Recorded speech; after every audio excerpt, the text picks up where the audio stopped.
ನಮಸ್ಕಾರ, ನೀವು ನೋಡ್ತಾ ಇದ್ದೀರಾ ನ್ಯೂಸ್ ಫಸ್ಟ್ ಲೈವ್. ನಾನು ರಾಹುಲ್ ದಯಾನ್. ಮೊದಲಿಗೆ ಈ ಕ್ಷಣದ ಹೆಡ್ಲೈನ್ಸ್. ಬೆಂಗಳೂರಲ್ಲಿ ಅಗ್ನಿ ಅವಘಡದಲ್ಲಿ ಸಾವು ಕೇಸ್. ಕಟ್ಟಡದಲ್ಲಿದ್ದ ಎಲ್ಲ 5 ಮೃತಪಟ್ಟಿರೋದು ದೃಢ. ಮದನ್ರ ಪತ್ನಿ ಮಕ್ಕಳ ಮೃತದೇಹಗಳು ಪತ್ತೆ. ಮನೆಯಿಂದ ಹೊರತೆಗೆಯುವ ಕಾರ್ಯಾಚರಣೆ.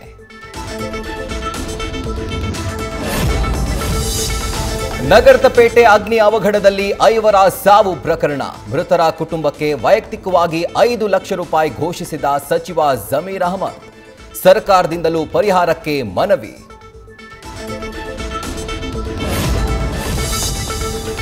ಧರ್ಮಸ್ಥಳ ಗ್ರಾಮದಲ್ಲಿ ಶವಗಳನ್ನ ಹೂತಿಟ್ಟ ಆರೋಪ ಕೇಸ್. ಕಲ್ಲೇರಿ ರಹಸ್ಯಕ್ಕೆ ಹೊಸ ಟ್ವಿಸ್ಟ್.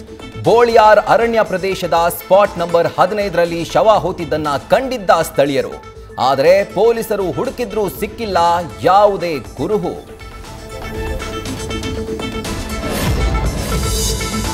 ಪರಪ್ಪನ ಅಗ್ರಹಾರ ಜೈಲಲ್ಲಿರುವ ಡಿ ಗ್ಯಾಂಗ್. ನಟ ದರ್ಶನ್ ರನ್ನ ಮತ್ತೆ ಬಳ್ಳಾರಿ ಜೈಲಿಗೆ ಶಿಫ್ಟ್ ಮಾಡೋ ಚಿಂತನೆ. ಎಎಸ್ಪಿ ಮೂಲಕ ಕೋರ್ಟ್ಗೆ ಮನವಿ ಸಲ್ಲಿಸೋ ಸಾಧ್ಯತೆ.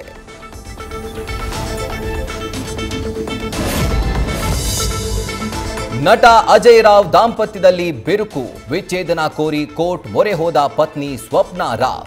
ನನಗೆ ಗೊತ್ತಿಲ್ಲ ಈ ವಿಚಾರ ಅಂತ ನ್ಯೂಸ್ ಫಸ್ಟ್ಗೆ ಅಜಯ್ ರಾವ್ ಪ್ರತಿಕ್ರಿಯೆ. ನ್ಯೂಸ್ ಫಸ್ಟ್ ನಿರ್ಭೀತಿಯಿಂದ ನಿಮ್ಮ ಪರವಾಗಿ.